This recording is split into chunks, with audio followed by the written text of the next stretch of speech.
Dark tales India में आपका स्वागत है। आज की कहानी काश मैं उन्हें लिफ्ट ना देता। कहानी शुरू होती है।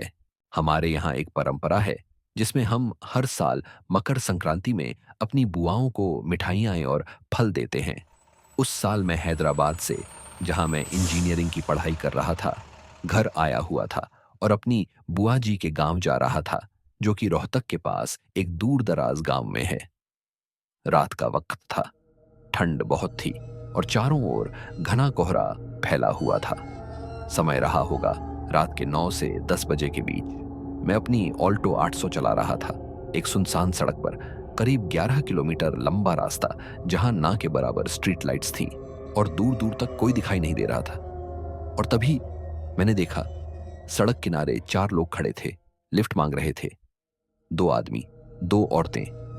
औरतें पारंपरिक साड़ियों में थीं, पूरा घूंघट डाले हुए, बस नाक की नोक और होंठ ही दिख रहे थे। और वो दोनों आदमी असामान्य रूप से लंबे, करीब 6 फुट 5 इंच।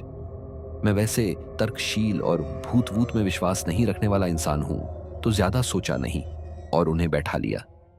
एक आदमी मेरे बगल में, बाकी 3 पीछे। जैसे ही हम आगे बढ़े, अजीब चीजें होने लगीं। मैंने रियर व्यू मिरर में झांका। पीछे सिर्फ 2 लोग दिखाई दे रहे थे। एक गायब था। मैं सोचने लगा, क्या पहले वो चारों ठूस कर बैठे नहीं थे? एक आदमी गया कहाँ? पर मैंने गाड़ी चलाते रहना बेहतर समझा। कोहरा बहुत घना था और बार बार पीछे देखने से एक्सीडेंट का खतरा था। थोड़ी देर बाद देखा, एक औरत की नाक अजीब सी लंबी लग रही थी और जो आदमी मेरे पास बैठा था, उसके चेहरे के नक्श बदल रहे थे।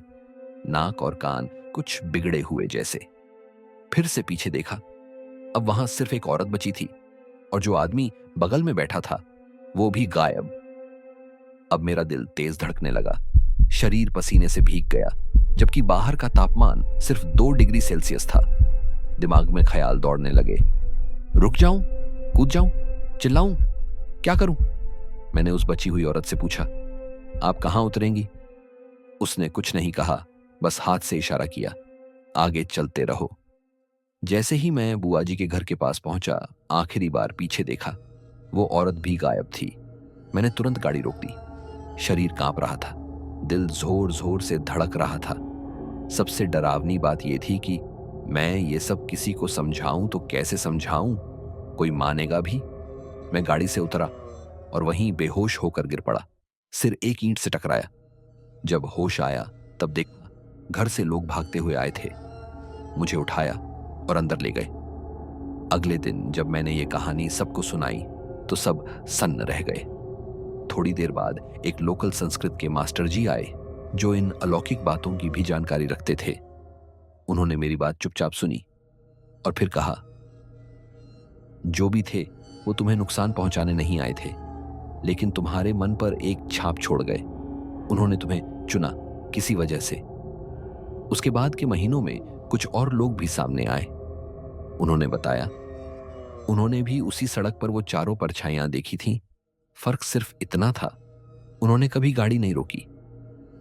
मुझे नहीं पता उस रात असल में क्या हुआ, लेकिन जो हुआ वो सच्चा था और मैं उसे कभी नहीं भूल पाऊंगा।